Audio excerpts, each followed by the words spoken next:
一觉睡到了早上的10点40多了，睡得真舒服呀。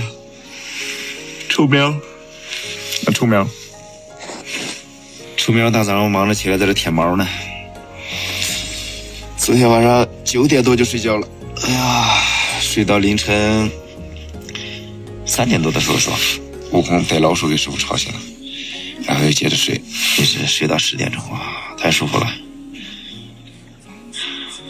前几天连着3、4天都没有睡好觉，每天晚上睡觉都是提心吊胆，担惊受怕。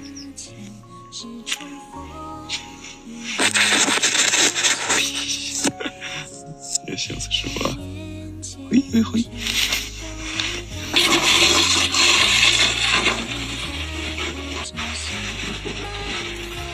悟空，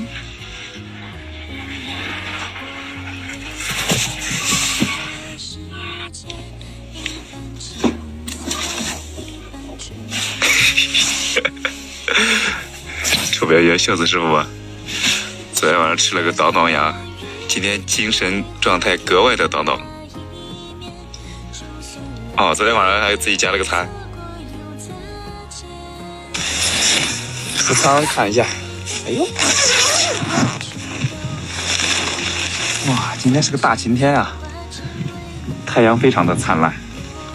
悟空的小被子，昨天尿湿了，给他在这儿挂到自行车上晾一晚上，肯定就晾干了。风有点大呀，今天。做点早饭吃一吃，然后就出发了。今天的早饭依然是当当羊，开水涮肉片。师傅得吃剩饭，就个馕。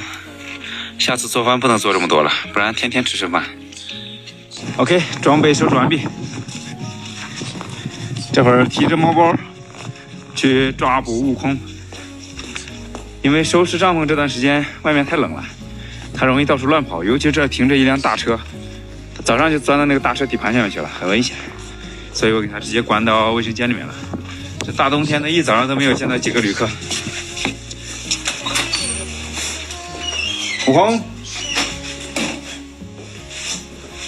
悟空的小被子放在这暖气片上烘一烘。臭小子，这会儿正出发前往河北克塞尔县。今天起床比较晚，出发的时候逮悟空又逮了半天，慢慢走吧，不着急。刚刚出发就过来雪地里面拉屎来了。悟空，快点！哎，咱今天没有买屎啊！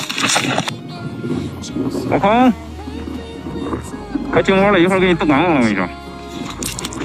做好了没有，悟空？准备出发了啊！